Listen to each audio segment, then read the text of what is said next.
are moving forward with our second session, session number 2. It's called Dealing with the Past in East Central Europe, Selected Country Reports. My name is Monika Kareniauskaite. I represent the Genocide and Resistance Research Center of Lithuania, and I will be moderator of this session. And yeah, we will have 4 very interesting cases concerning the different experiences of different Eastern European countries. And yeah, the one thing I would like to ask for our presenters just to be really short and precise, because we are really running out of time and still many interesting things for us to hear. So first of all, I would like to invite our first speaker. Our first speaker will be Dr. Áron Máthé.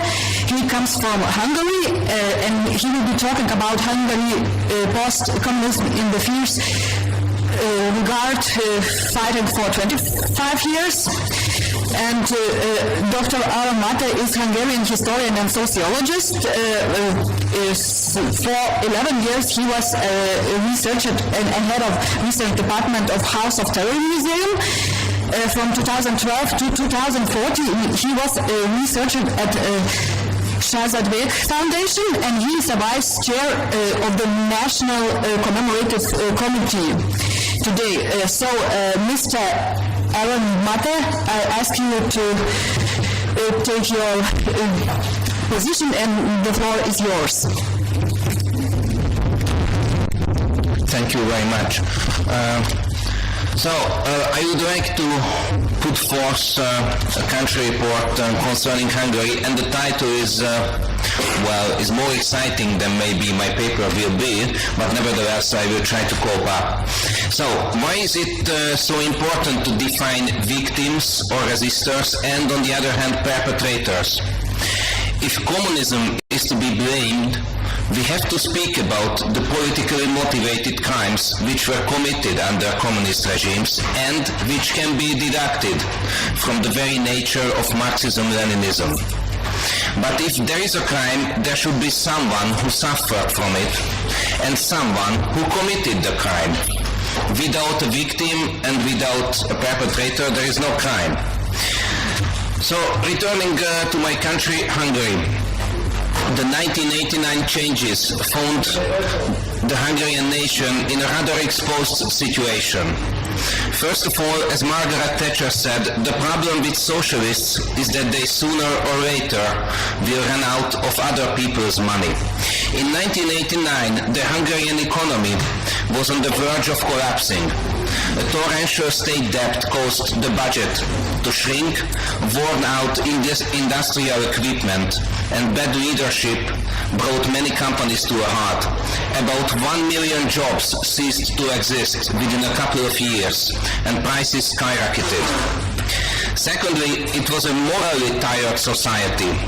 The Hungarian-style communist dictatorship, the so-called Gulyás communism, or Gulyás kommunizmus, was based on dissolving organic bonds within the fabric of society while promoting cynicism.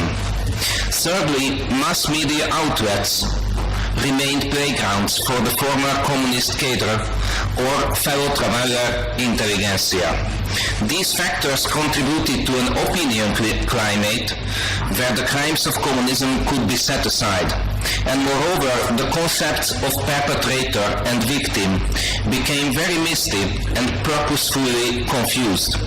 At the end of the dictatorship, the Communist Party in Hungary numbered some 850,000 members, so more than 800,000 members, which is a huge sum in a country of 10 million. It does not mean that there were so much communists. On the contrary, this figure shows that being a party member was just a question for career or just a mean for exercising some impact on local affairs. But the cynicism of János Kádár, the communist leader for 33 years, allowed his inheritors after 1989 to say, everyone was in it, everyone was a part of the dictatorship. As János Kádár told after crushing the 1956 revolution in Hungary and started consolidating his reign, I quote, "Who is not against us, he or she is with us," quote ends. That's why the definition of perpetrator and victim was very challenging. The Post-Communist Party found allies in the form of the left liberal intelligentsia. One of them, well, it's a Hungarian name, but might be familiar for someone, Alajos Dornbach, later a leading politician of the Free Democrats, compiled a study right in 1989, in which he stated, I quote, "It would be very difficult to determine the group for which or to which the examination of responsibility should take place. The possibility of investigating personal responsibility should be forgotten," quote ends. So, when the first punitive act against communist perpetrators was passed in 1991 in the first freely elected parliament by the conservative majority, a huge campaign was launched against it. This act and the next similar one 2 years later was annulled by the Constitutional Court, marked by left liberal jurists. These acts were annulled, although these were merely symbolic acts. Later, some processes were launched against the 1956 communist militia commanders. These were the so-called Salvo processes, because in many cases after the 1956 revolution in Hungary, volley fires were shot by the communist militia against the demonstrators. So in these Salvo processes, these were launched on the charges of war crimes. Investigation began in 40 cases, but the prosecutional phase began only in 8 cases, and at the end only 4 defendants were condemned.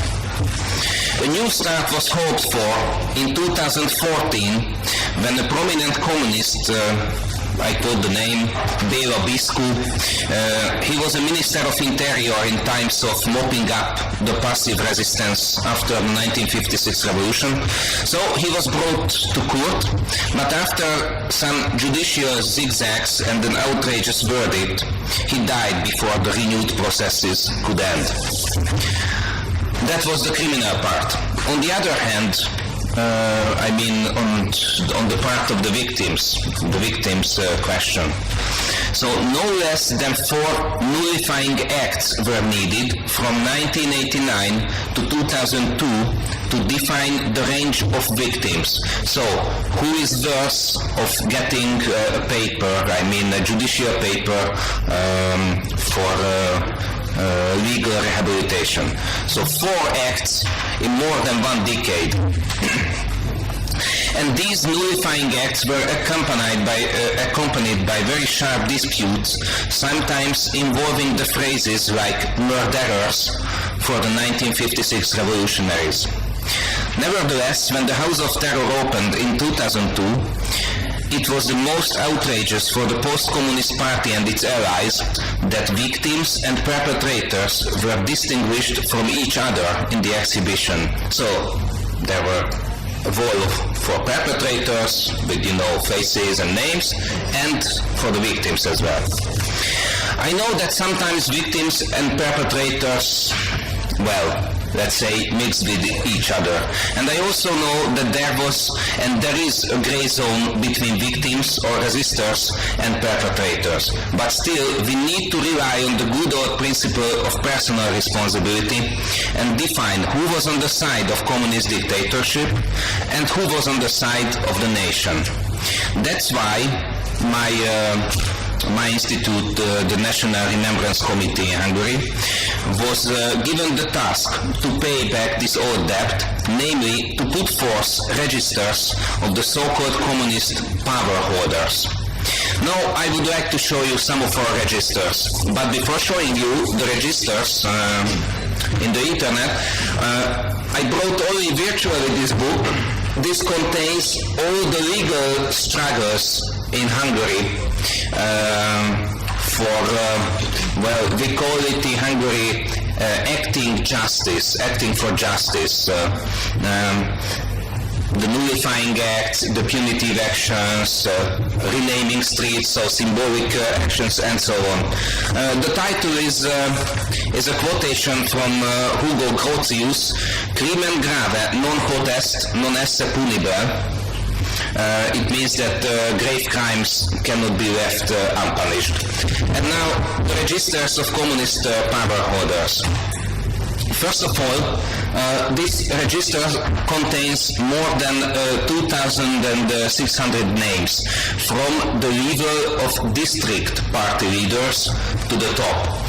It is called party-state party, party-state and state party. It was set up in cooperation with the National Archives, and I just want to show you how it works, if it works.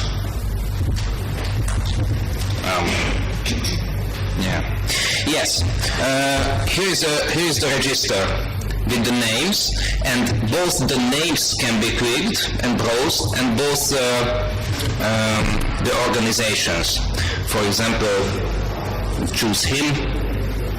Here is a virtual party membership booklet, and here is a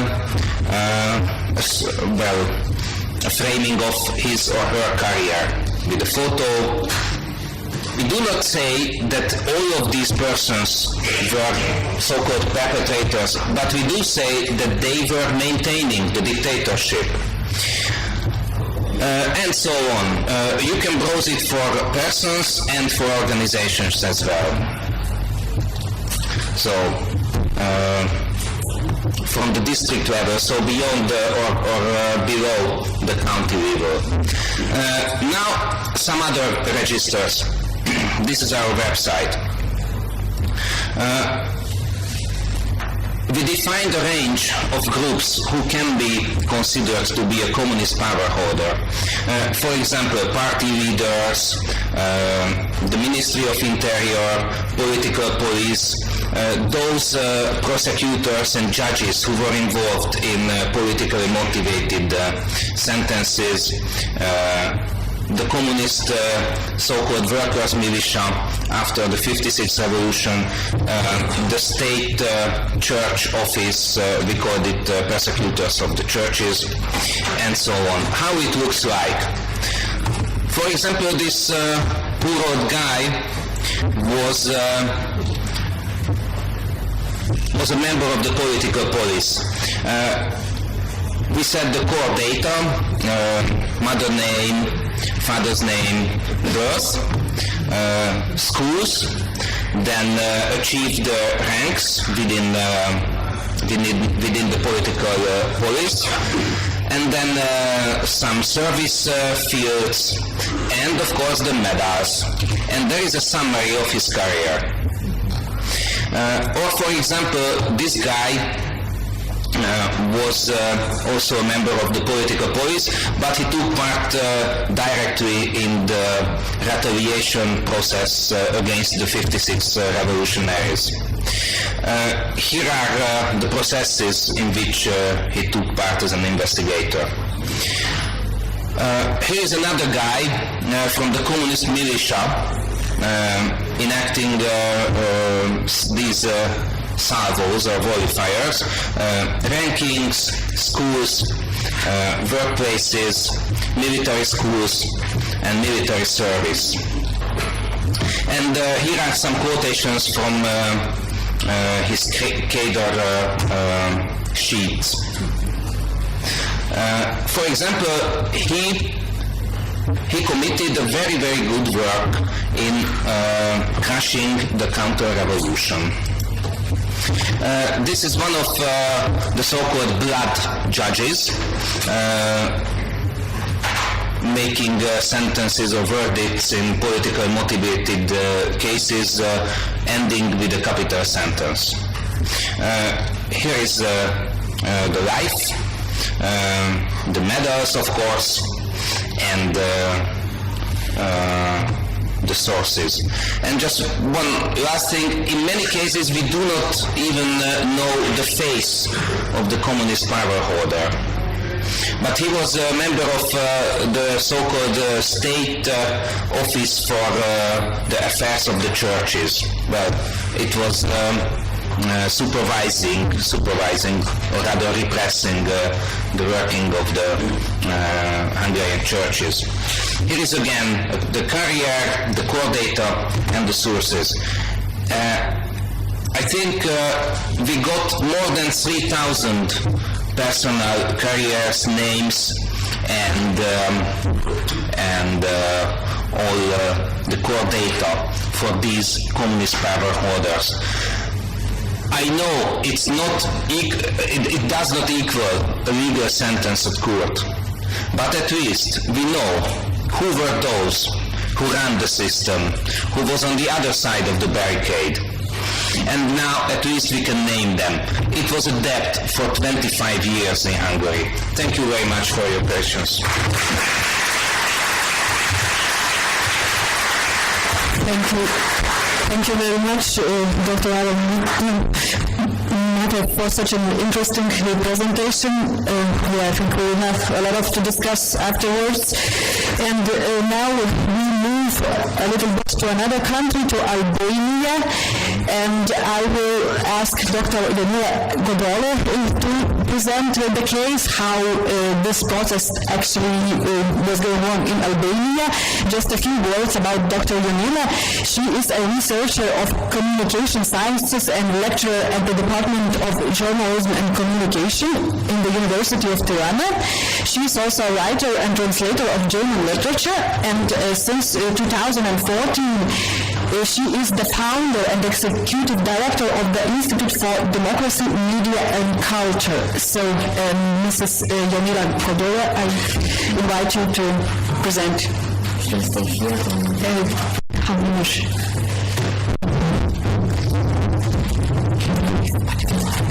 Yeah, it's go.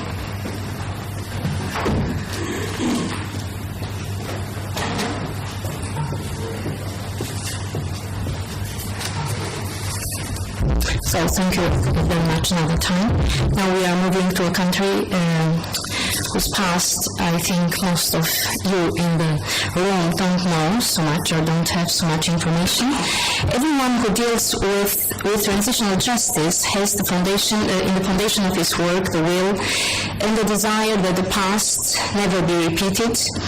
With the work of my institution in Albania, especially by organizing the yearly international event Memory Days, we aimed always to introduce to the wider public not only civil society and institutions who deal with memory of the past, but also to motivate the opening of a society-wide dialogue on the importance of confronting the communist regime in Albania. In the last 3 decades, the process of transitional justice in Albania has been problematic in comparison to other East European countries, where after the fall of the communist regime there was at least some serious effort on the part of governments to bring the perpetrators to justice. In the case of Albania, this did not happen. In the name of justice, since the beginning of the 90s until today, commissions and initiatives have frequently been established, but have ended in selective battles and above all in a rhetorical war between political actors. There was an absence of legal trials against the functionaries of the time, the heads of Central Committee, the party administration, the state security, etc., in order for them to be indicted for crimes against humanity. Or even when they took place, as was the case in the trials of the members of Politburo, they ended with laughable indictment for abuse of funds, a completely insulting process for the real victims of the communist regime who expected justice. The efforts for transitional justice in Albania also became more difficult due to the systematic dynamic how the bureaucracy of the communist rulers has been organized, with a strong hierarchy where every member answered to a higher position, ending with a party leadership. Everything was at its service: the army, the state security, all the way to the neighborhood councils. Albanian communists even perfected the strategy of totalitarian dictatorships of turning a considerable part of the population into collaborators, or as we say in German, Mittäter. This dynamic makes it very difficult, almost impossible, to distinguish those responsible from zealous soldiers who only did their jobs. Unfortunately, this kind of justification has been embraced by broad segments of the population and by the intellectual elite until now. In no other communist country in Europe could people become victims of political persecution in such a simple way and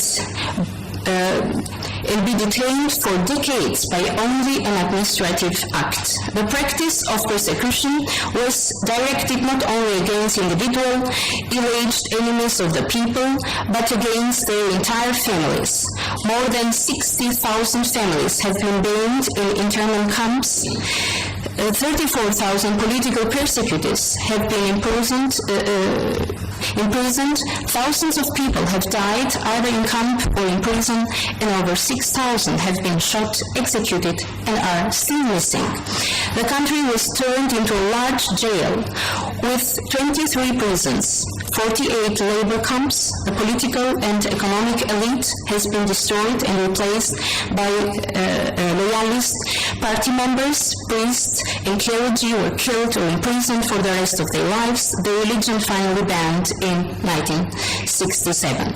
This chapter of Albanian history therefore so much influences the present because there are still tens of thousands of victims of this persecution, often in close proximity to the perpetrators. There has not been a policy of tending to bring justice to all victims of political persecution.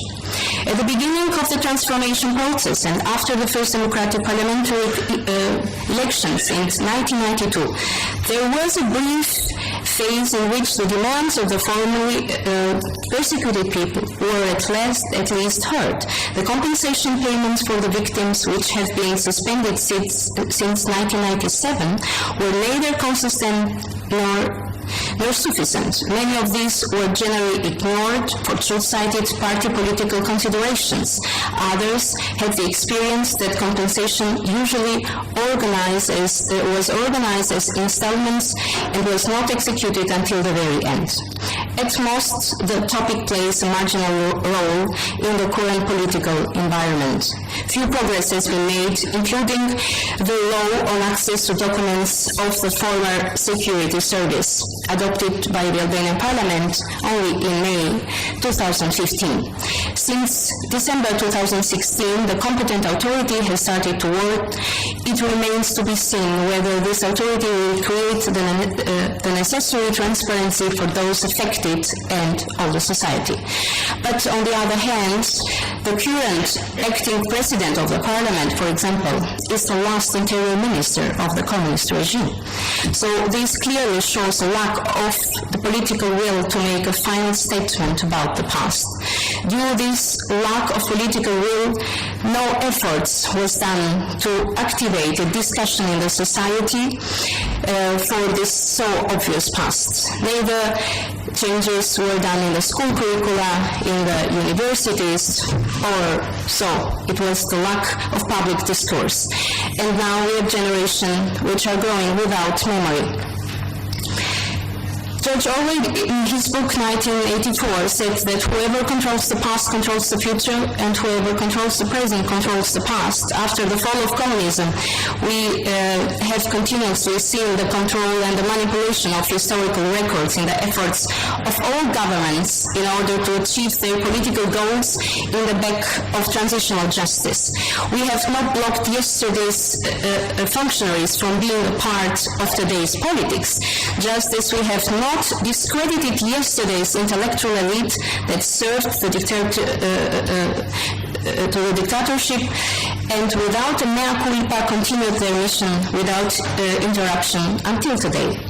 The transitional justice in Albania is especially complicated as the state security strategy was to forcibly recruit those people with bad biographies, or so-called the enemies of the Communist Party. And now it is really very difficult to differentiate between those who served the dictatorship completely willingly and those who were it its victims, and it comes up even more immediately today when citizens have access, albeit conditional, to state security files and other documents that testify to their persecution. The power of all the elites was on clear display during the debate of the internment camp of Tepelena in the spring of this year, where women, children, and elderly people were imprisoned from 1945 until 1955, and where more than 300 children died. The public opinion was confronted with two positions this match. The first, is Tepelena an Albanian place of suffering and memory, or is it a necessary prison for enemies of the regime at that time? The zeal to embrace and to spread the second position showed that in post-communist Albania, even the most minimal and basic step has not been taken, ensuring the dignity of the victims. In the process of transitional justice, there can be differences of opinions and debates, this is clear, but communist victims must always be treated with respect, something that was completely missing in the debate over the camp of Tepelena, but even in other debates. Efforts to manipulate the past or to reduce it on the part of the rulers who today control the present can be noticed everywhere. From the commercialization of communist symbols to the selective invocation of events of the anti-fascist war or the exploitation of our collective memory as tourist attractions whose only aim is the profit.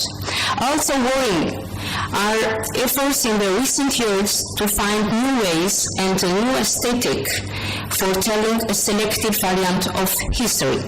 This variant is materialized in installations or museums that evoke more nostalgia than critical reflection. In noisy celebrations of dubitable historical events from the heroic communist calendar, or in the facades decorated with images from the propaganda films produced before 1990. Former victims of the persecution are of course today demoralized by this state of affairs, and we have a civil society and actors and agents who work in the field of memory. We have always to ensure them that every effort to tell the truth about their time is a step in the right direction. The truth must come out as it is, because the Albanian communist regime was not led for 45 years by aliens, but by accountable people, some of whom are still alive today, just like witnesses who suffered injustices. We must do something for the later, even though we are aware that transitional justice will perhaps not be fully achieved. There will always be unpunished perpetrators and false victims. Transitional justice is a multidimensional process, and it must proceed simultaneously in all directions. Above all, it must include the entire society in a broader debate about the communist past, in which we can come to an agreement amongst ourselves first on which version of history we will call the truth. Until now, this process has been initiated and supported by outside actors, mainly by the Konrad-Adenauer-Stiftung in Albania, who have emphasized the importance of remembrance, awareness raising, and the responsibility for the past.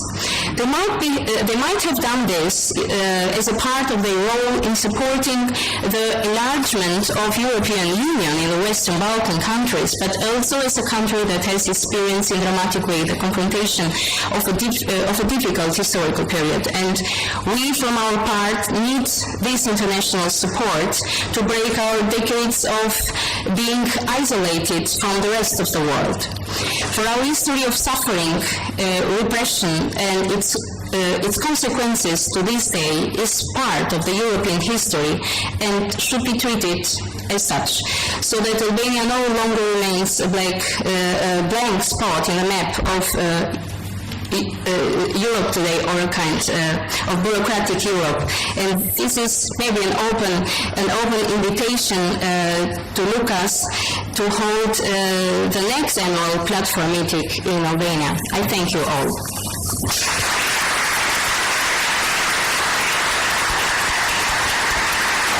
So, thank you, Dr. Jonila Godole, very much for the Albanian perspective. The next, our speaker will be Dr. Martin Slávik.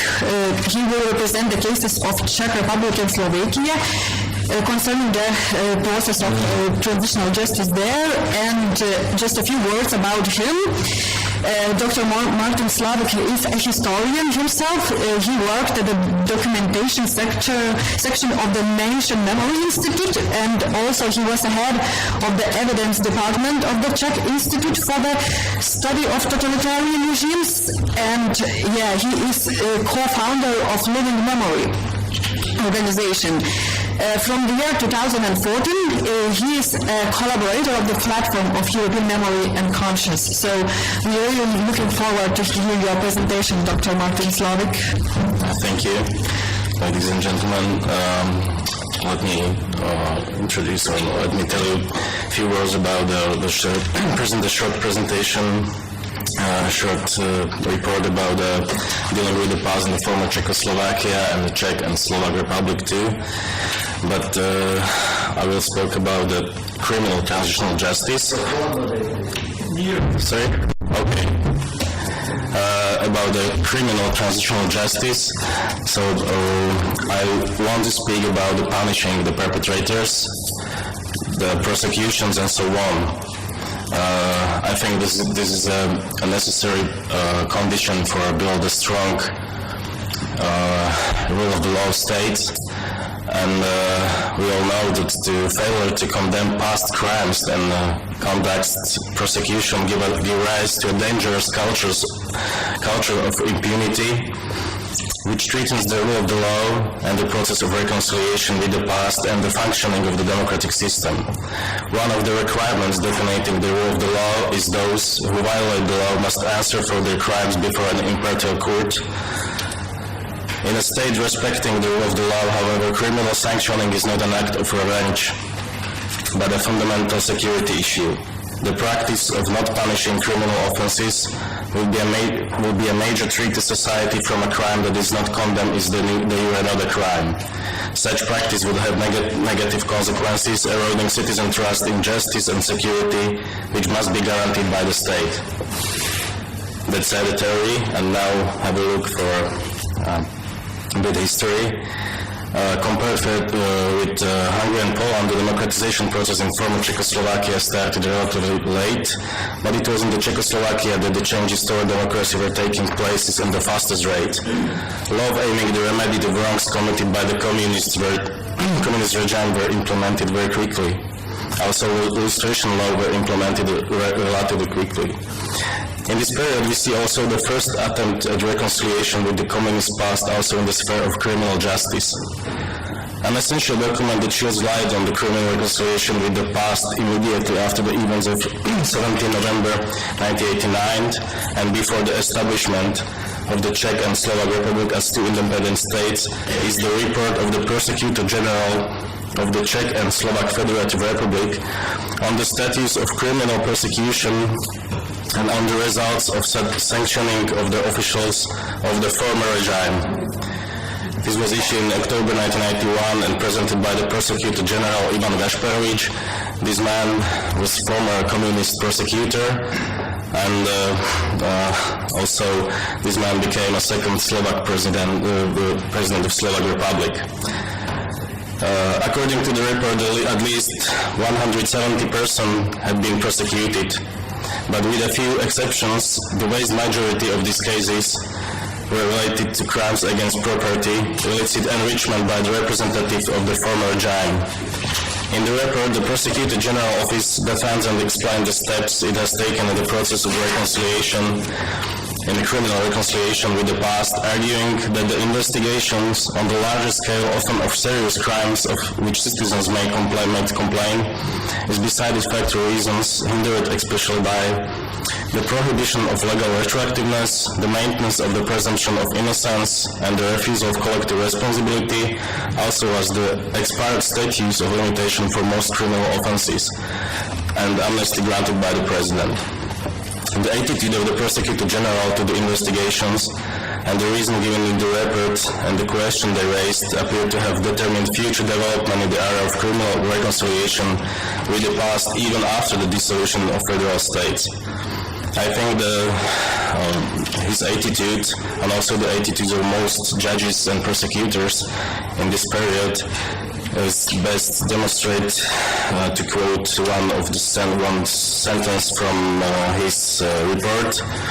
I quote, This does not mean that the requirement that all perpetrators should be brought to justice is underrated, but the perpetrators who committed criminal acts in the former regime were politically, by means of November 17 revolution and the election, in fact gradually the opportunity to commit crimes, in particular crimes that the former position had provided for. In this perspective, the requirements of an abstract justice, articulated by the philosophers, becomes rather bleak in the light of the urgent need to protect society from the current criminal forces. So let's have a look in the Czech Republic.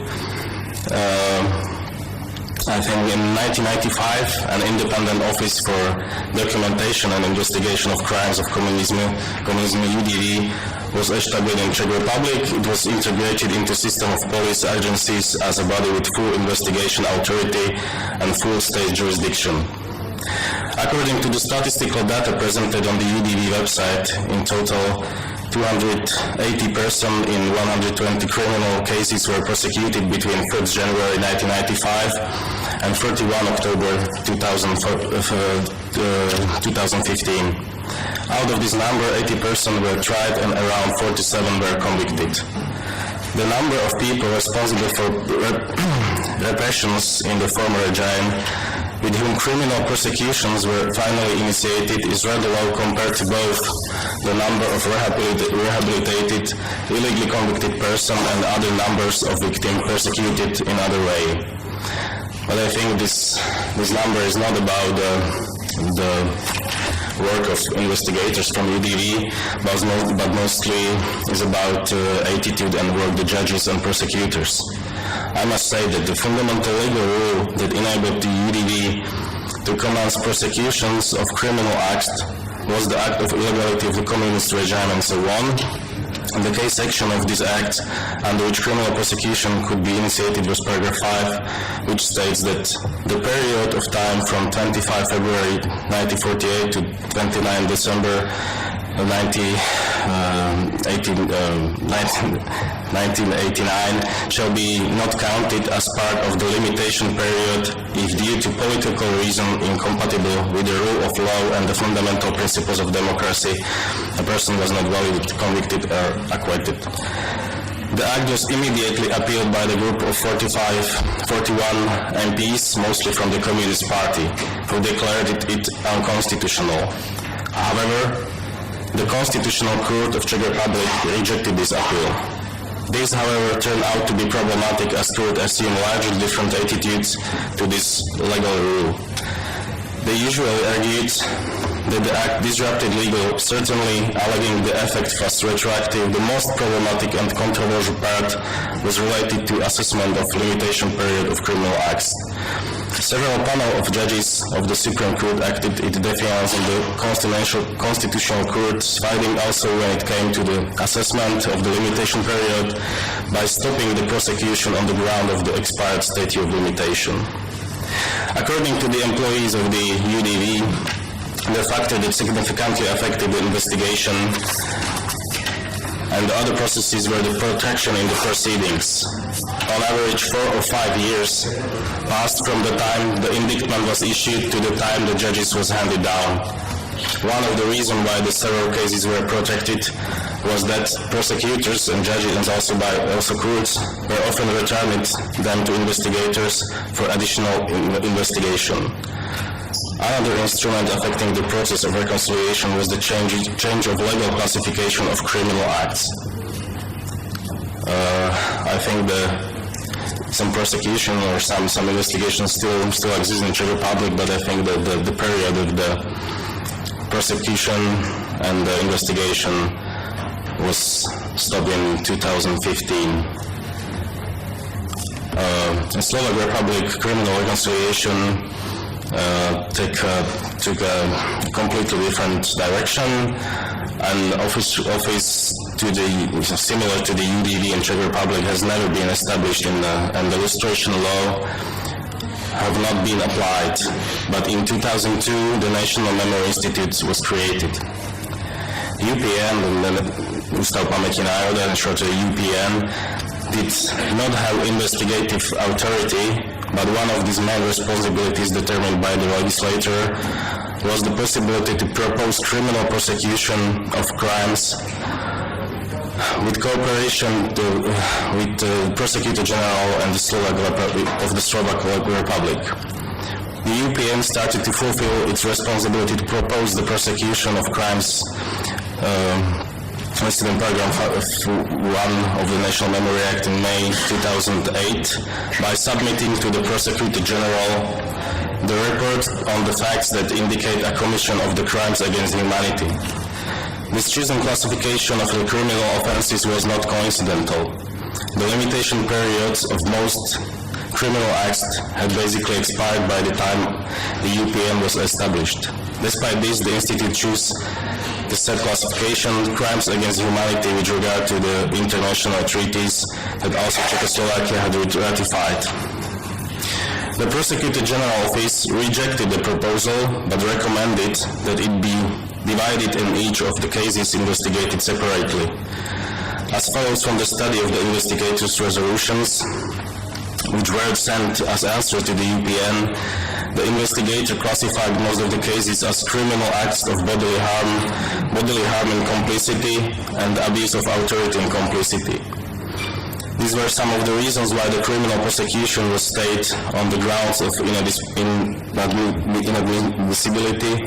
The statute of limitation had expired, or the investigator states that the act was in accordance with the valid legislation and does not constitute a crime. No charges were filed in any of the cases. I must say shortly that in both countries there was a legislation but was not applied. And it will be very hard to even impossible to prove that it was the communist past of the judges and the prosecutors that affected the implementation of transitional justice in the sphere of criminal law in the two countries. I assume that the unwillingness of judges and prosecutors to adopt the view of communist crime as a criminal act of systematic injustice, so common, for example, in Germany, the denial of these criminal acts and the failure to apply available legal reasoning, whether in the form of finding of the Constitutional Court of the Czech Republic or international legislation, is rooted in the lack of competence or even in a conscious refusal to break the value continuity with the communist law, which manifested itself in the interpretation and application of communist legislation with no regards to the values on which the communist constitution of both succession states are based. And the end must say that the terror which I started, very sad, but this terror became a reality, mostly in the Slovak Republic. The trust of people in the state institutions, in the justice, is very low, and I can very practically present it to you, or in a very concrete example. We are made, or we are still made, we made, and we makes lessons and discussions with the young people, with the students.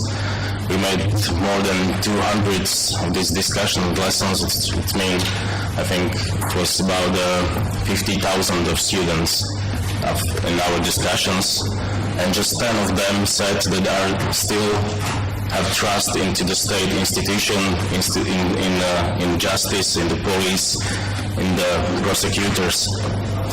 And if the young people are a mirror of the society, I don't like what I see in this mirror, because without the trust, without a strong society, I don't know if we are able to face new threats, which we must face. And also one thing, in the Bible is written that justice brings peace.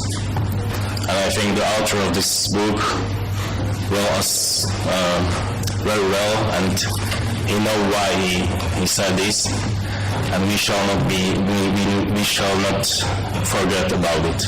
Thank you for your attention.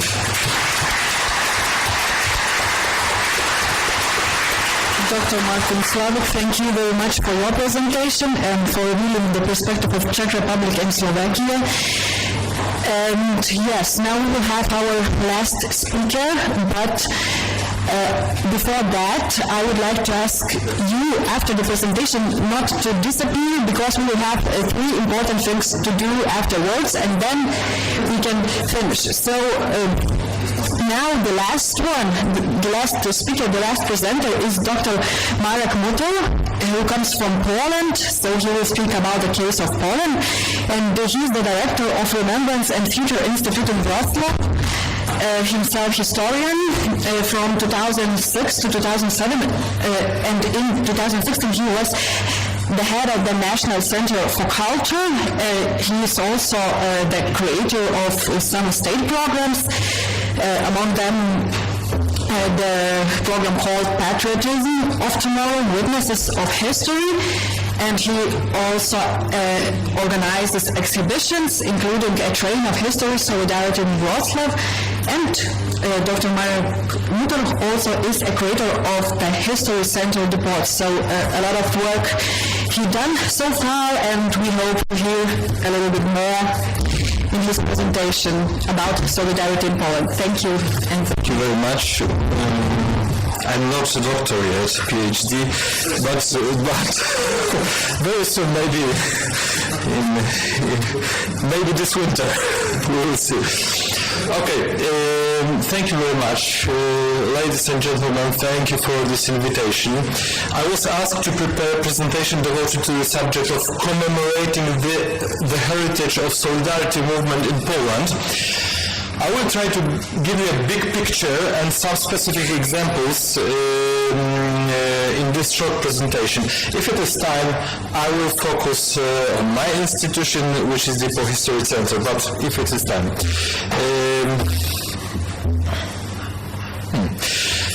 Solidarność. Solidarity Independent Self-Government Labor Union was established in August 1980 as a result of a wave of anti-communist protests, the epicenter of which was the Gdańsk shipyard. The workers formulated social and political demands. Soon other plants and factories joined the striking shipyard workers all over the Poland.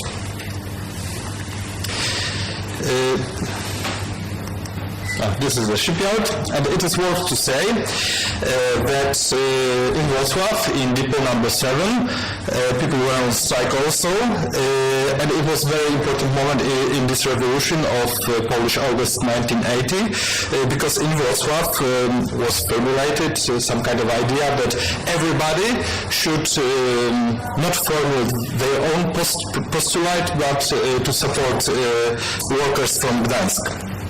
The protests culminated in the August agreements, by virtue of which the authorities decided to legalize the activities of an independent trade union organization for the first time in post-war Poland. After the martial law was imposed in 1981, solidarity was banned again.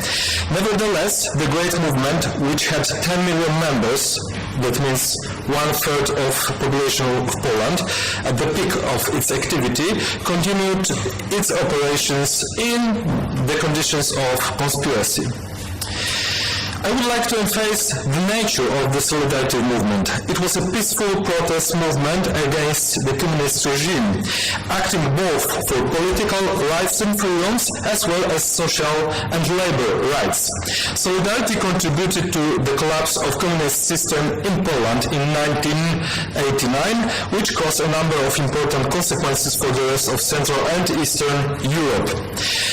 It is worth to say, so it is very important that today the history of solidarity movement in Poland is an element of the collective memory dispute, sometimes argument, which is a pressing public issue these days.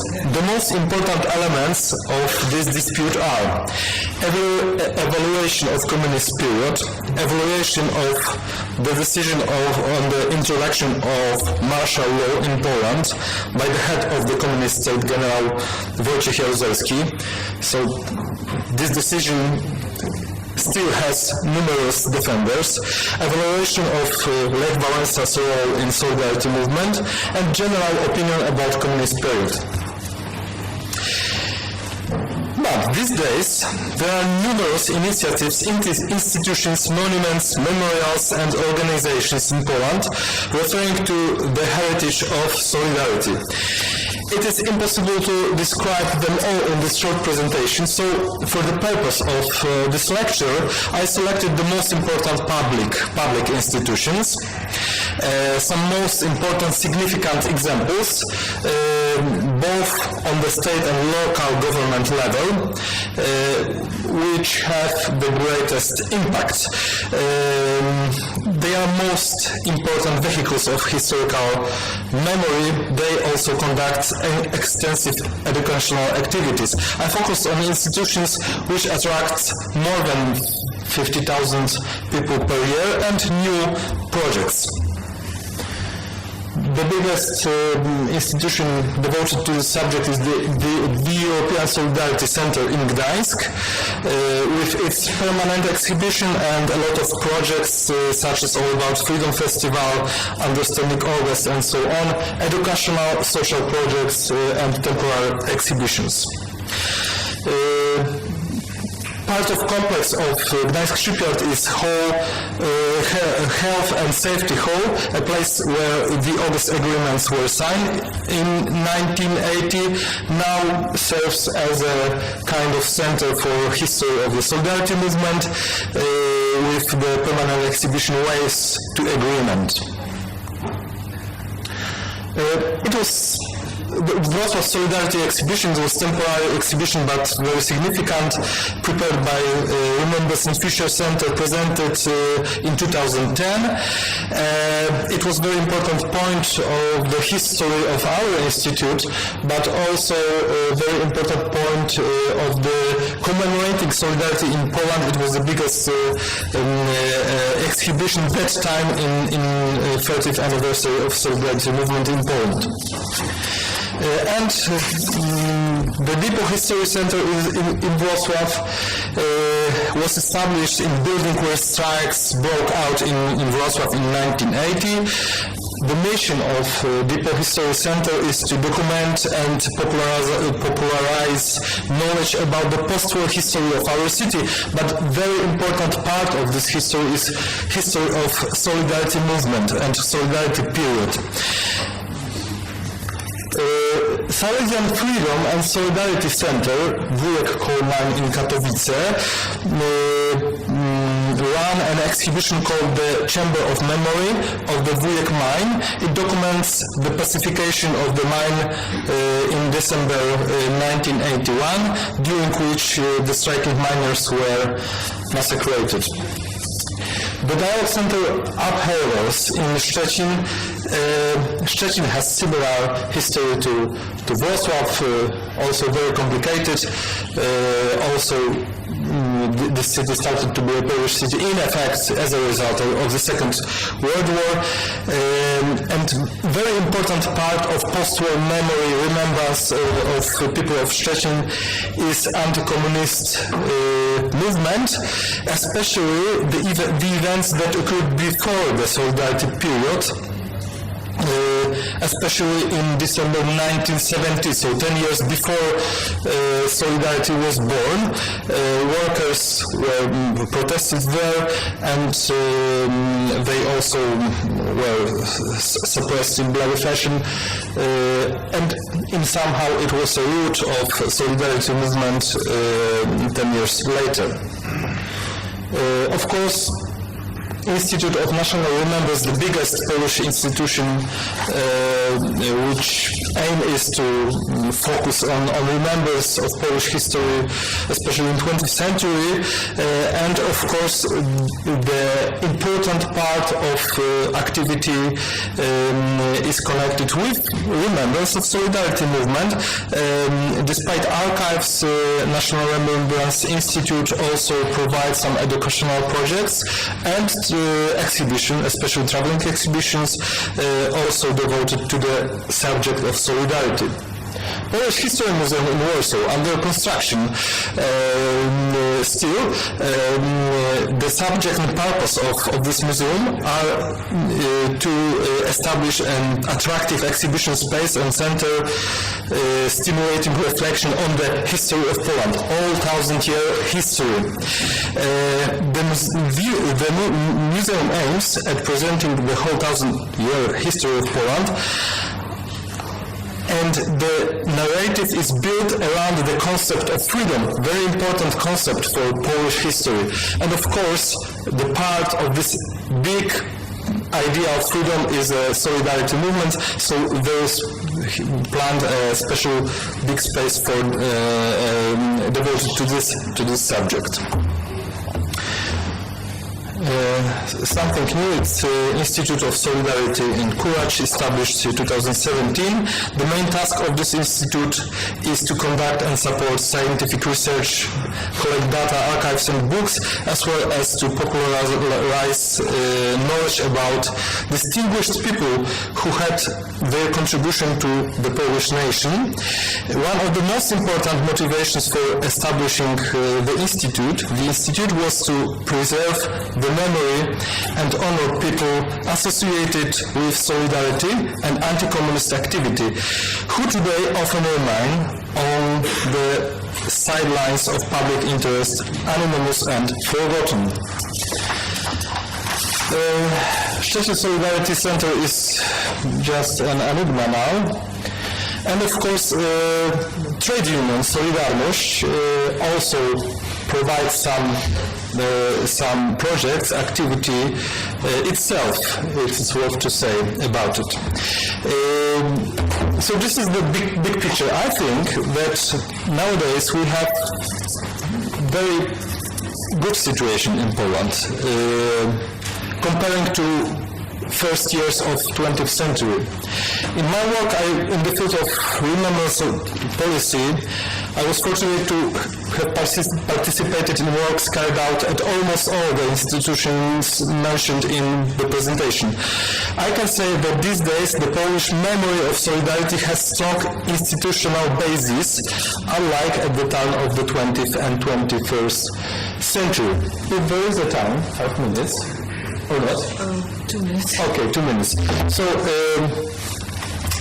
I would like to invite you to see our kind of teaser, which is this traveling exhibition presented now in the Museum of Slovenian Independence, and there will be an opportunity, I think, to tell more about Depot History Center. Thank you very much.